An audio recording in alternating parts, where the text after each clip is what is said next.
Good morning.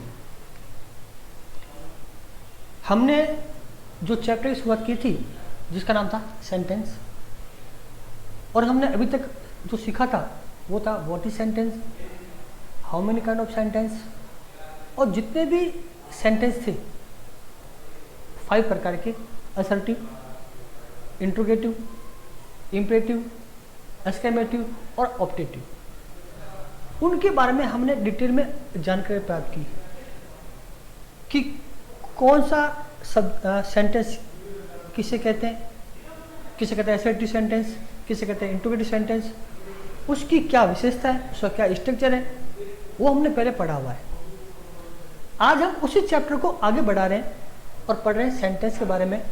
और आज जो पढ़ेंगे कि हमने जितने भी सेंटेंस अभी तक पढ़े हैं उनको भी अपन 2 भागों में डिवाइड कर सकते हैं। या कहें कोई पूछे how many parts of a sentence,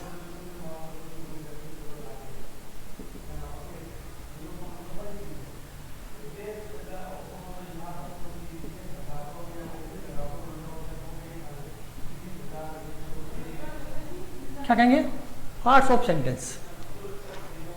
तो किसी भी सेंटेंस को अगर ले अपन और उसको अगर डिवाइड करें तो उसके 2 नाम होंगे, या उसको 2 पार्ट में डिवाइड कर सकते हैं। यानी every kind of sentence can be divided into 2 parts. Name is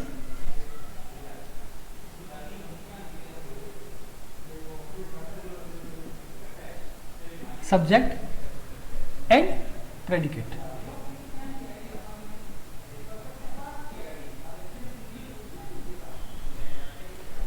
अब सब्जेक्ट यानी हिंदी बोले यानी कर्ता, प्रेडिकेट बोले विधेय। हमें समझना है कि सब्जेक्ट क्या और प्रेडिकेट क्या है, तो अपन इसे देखेंगे। सब्जेक्ट यानी डूअर,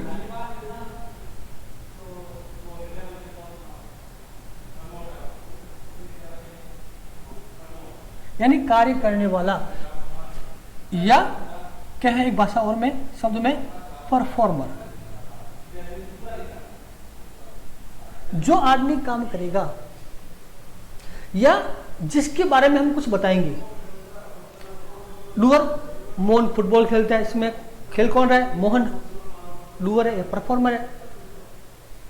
भारत एक विशाल देश है, तो हम यहां बता रहे हैं किसके बारे में, भारत के बारे में, वो भी सब्जेक्ट है।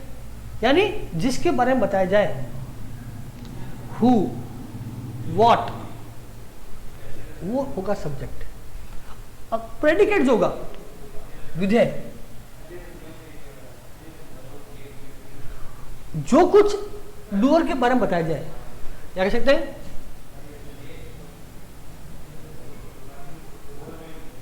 What is said about subject. कि सब्जेक्ट बारे में जो कुछ कहा जाता है वो प्रेडिकेट है, और जो काम करता है या जिसके बारे में बताया जाए वो होगा सब्जेक्ट। ये शॉर्टकट में 2 शब्दों में कि एक सेंटेंस के 2 पार्ट होंगे, एक का नाम सब्जेक्ट, एक का नाम प्रेडिकेट। अब इसकी पहचान कैसे करें, उसके लिए क्या देखना है कि इस क्वेश्चन का आंसर किसका होगा,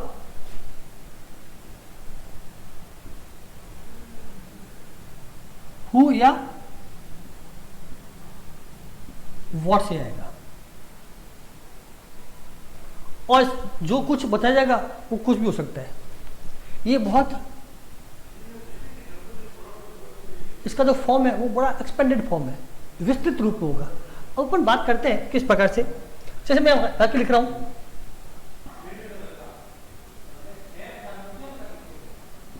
रवि is playing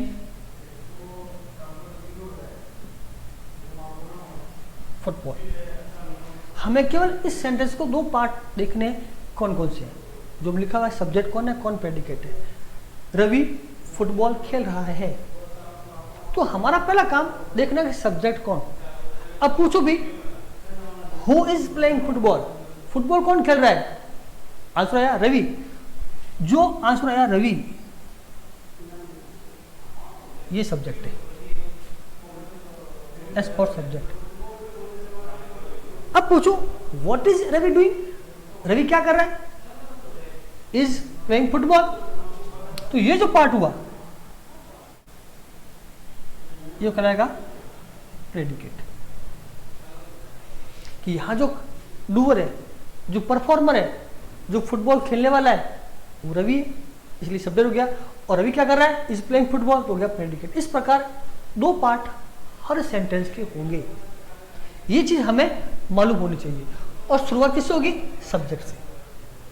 एक बार और देखते हैं, फिर आगे चलते हैं अपन।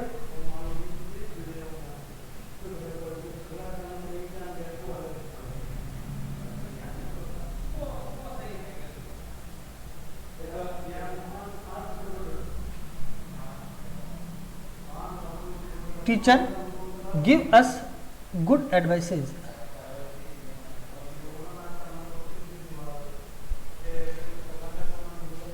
कि अध्यापक हमें अच्छी सलाह देते हैं। अब पूछे कि अच्छी सलाह कौन देते हैं, टीचर। तो जो टीचर शब्द है, जो काम कर रहा है देने का, वो कौन है, सब्जेक्ट। अब what does teacher do, teacher क्या करते हैं, गिव अस गुड एडवाइसेज। तो ये जो पार्ट हुआ ये हो गया प्रेडिकेट।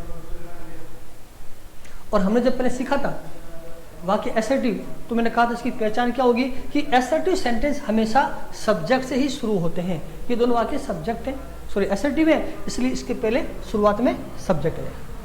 तो इसका स्क्रीनशॉट लीजिए, और जिसका कहते हैं स्क्रीनशॉट लीजिए, इट मीन्स वो स्क्रीनशॉट लेने के बाद आपको उसको अपनी नोटबुक में लिखना भी है। ले लीजिए।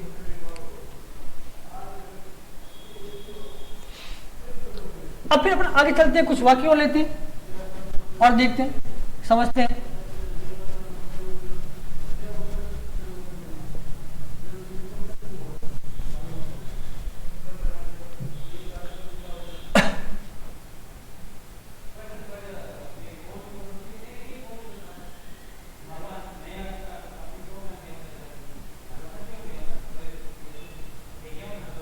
Have they submitted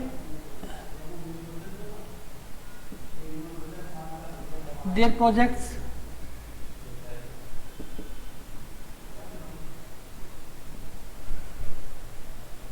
अब वाक्य इंट्रोगेटिव है, लेकिन हमें तो वही देखना है कि दो पार्टी होंगे,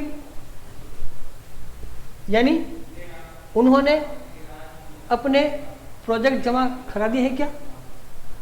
अब वही देखना है कि प्रोजेक्ट जमा किसने कराया, उन्होंने, शब्द क्या है, उन्होंने यानी दी।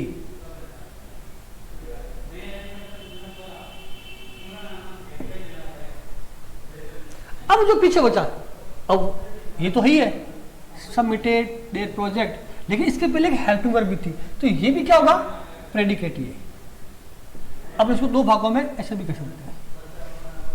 एसएटिव में पहले सब्जेक्ट था, फिर प्रेडिकेट, लेकिन इंट्रोगेटिव में हेल्पिंग वर्ब भी कहलाएगी प्रेडिकेट में, और ये भी होगी प्रेडिकेट। एक और देखें,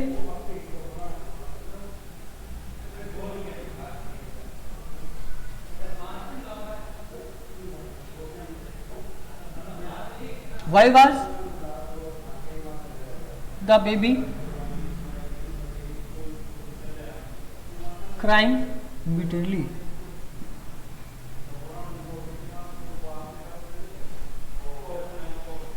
यानी बच्चा जोर जोर से क्यों रो रहा है, अभी बताए, रो कौन रहा है, तो रहेगा बच्चा, बेबी, ये कौन हो गया, सब्जेक्ट। अब जो पीछे बचा, कौन बचा, वाई वाज, ये प्रेडिकेट है, और क्राइंग बिटली भी प्रेडिकेट है।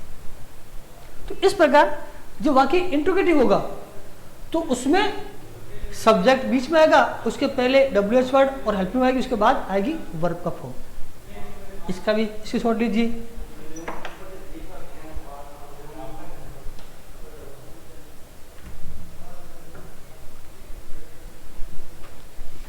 अब अपन लेते हैं वाक्य इंपरेटिव।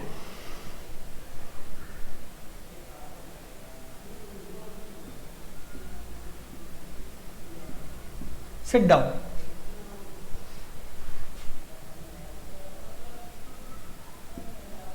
डोंट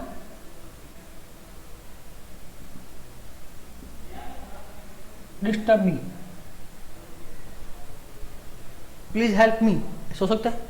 अब पूछे इसमें कौन सब्जेक्ट है? सिट डाउन, नीचे बैठो, डोंट डिस्टर्ब मी, मुझे परेशान मत करो। अब पूछे भी नीचे कौन बैठेगा, किसको कहा मैंने, यहां उसका उत्तर नहीं मिलेगा। मुझे परेशान मत करो, मैं किसे कह रहा हूं, इसका आंसर नहीं मिलेगा। ये दोनों वाक्य इंपरेटिव है। कौन है? इंपरेटिव।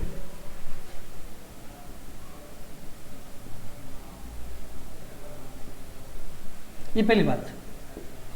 अब वाक्य जब इंपरेटिव होगा उसमें सब्जेक्ट आना जरूरी नहीं है। अब यहां पर सिट डाउन, सर अंदर आए, बच्चे खड़े हुए, तो सर ने कहा सिट डाउन, किसको कहा? बच्चों का, यानी यू। यहां जो होगा सिट डाउन के बाद यहां पर लिखा हुआ है यू सिट डाउन, तुम नीचे बैठ जाओ। डोंट डिस्टर्ब मी, जो मेरे सामने था, मेरी बात सुन रहा था, उसको बोला मैंने, इट मीन्स यू अंडरस्टूड होगा। ये हो गया सब्जेक्ट दोनों।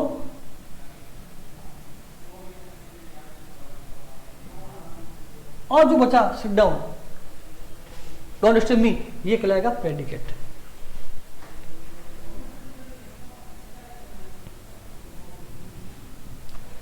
एक और देखिए, कर जाए, मोहित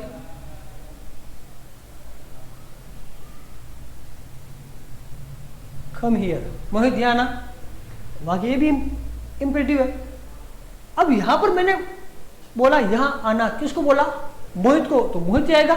इट मीन्स यहां जो मोहित है वो सब्जेक्ट है, ये प्रेडिकेट है, ये भी वाकई इंपरेटिव है। अब यहां पर मोहित को मैंने आवाज लगाई है, मोहित को मैंने संबोधित किया है, इसलिए मोहित का सब्जेक्ट, ये प्रेडिकेट। यहां पर मैंने किसी का नाम नहीं लिया, किसी को आवाज लगाई, इट मीन्स जो मेरी बात सुन रहा है, लिस्नर जो होगा वो होता है यू, इसलिए मैंने यू को बना दिया। तो अपन लिख सकते हैं एक विशेष बात नोट लगा करके, वो कौन सी है? सॉरी,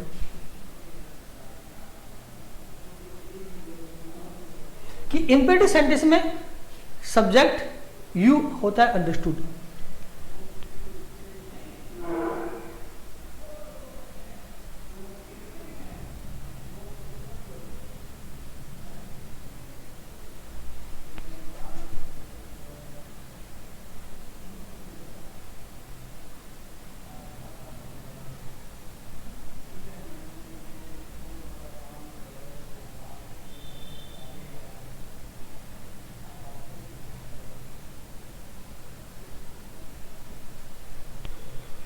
कि इंपेरेटिव सेंटेंस में सब्जेक्ट जो यू है वो होता है अंडरस्टूड, और अगर दे रखा है एड्रेसिंग वर्ड तो वो उसका हो जाएगा सब्जेक्ट। इसका भी इसको कर लीजिए।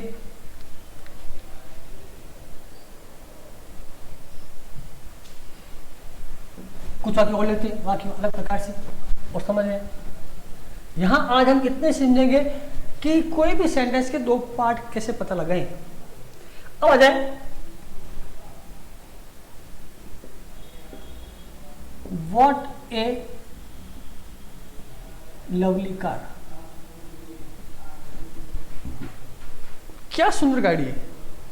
अब यहां पूछे कि सब्जेक्ट कौन, अब वही बात कि सुंदर कौन, सुंदर क्या, व्हाट इज लवली, तो वही बात कार इज लवली, तो ये जो कार है ये हो गया सब्जेक्ट। और ये सब बचा व्हाट ए लवली, ये कहलाएगा प्रेडिकेट। वाक्य होगा the car is very lovely, तो द कार हो गया सब्जेक्ट और इज वेरी लवली हो गया प्रेडिकेट। उसको हमने इस प्रकार लिखा हुआ है। आगे और बन सकता है what a big shot, Sachin has hit, कि सचिन ने क्या शॉट लगाया। अब पूछे शॉट किसने लगाया, who has hit a big shot, answer होगा सचिन। ये तो क्या सब्जेक्ट। अब पीछे जो बचा जो पार्ट है, व्हाट ए बिग शॉट, ये भी प्रेडिकेट है, और हैज हिट ये भी प्रेडिकेट होगा, यानी इसके भी दो पार्ट बन सकते हैं। इंपेरेटिव में समझना ये है कि सब्जेक्ट होगा अंडरस्टूड, और एस्क्लेमेटिव सेंटेंस में हमें खुद से सवाल पूछेंगे कौन क्या, फिर उसको तो मिलेगा तो उतरा जाएगा ऊपर। वही बात, शॉट लगाया किसने, सचिन है, तो यहाँ सचिन है।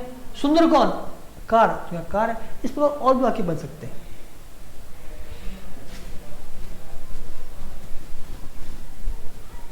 अब देखें अपने इंपेरेटिव के अंदर,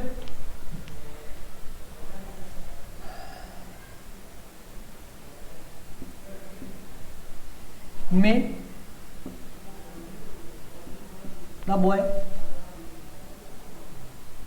गेट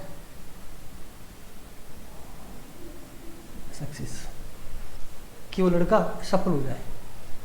अब वही सफल कौन हो, लड़का हो तो द बॉय, ये तो गया प्रेडिकेट। अब इसके पहले वही चीज में आ गया, सॉरी ये हो गया सब्जेक्ट, ये हो गया प्रेडिकेट, और गेट सक्सेस हो गया predicate. Such good morning, good evening, तो उसमें यूज होगा, वो होगा सब्जेक्ट, गुड मॉर्निंग उसका प्रेडिकेट होगा। तो इस प्रकार से अपन को दो भाग डिवाइड कर सकते हैं सब्जेक्ट और प्रेडिकेट में। तो इस चैप्टर में हम इतने समझेंगे कि हर सेंटेंस के दो पार्ट होते हैं, एक सब्जेक्ट और प्रेडिकेट, उनसे मिलके ही कोई वाक्य बनेगा, अन्यथा वाक्य नहीं बनेगा। नेक्स्ट वीडियो में अपन कुछ वाक्य लेंगे और अब सीखेंगे वाक्यों की संरचना, कि वाक्य किस प्रकार बनते हैं। चैप्टर नाम होगा हाउ टू फ्रेम सेंटेंसेज। उसके बाद अपन स्टेप बाय स्टेप आगे बढ़ेंगे और जो वाक्य सीखेंगे एसर्टिव, इंट्रोगेटिव और इम्पेरेटिव, उनको अपने हाथों से बनाना सीखेंगे। हाथों से मतलब प्रैक्टिस करनी है, जितनी प्रैक्टिस होगी उतनी हमारी इंग्लिश अच्छी हो जाएगी, और हमारे जितने भी डाउट है इंग्लिश आती नहीं है वो अपने आप धीरे धीरे रिमूव हो जाएगी। तो इसका भी स्क्रीनशॉट लीजिए, ये काम आपको अपनी कॉपी में करना है। नेक्स्ट जो क्लास होगी उसमें हम सीखेंगे हाउ टू फ्रेम सेंटेंसेज। आज इतना ही, थैंक यू, धन्यवाद।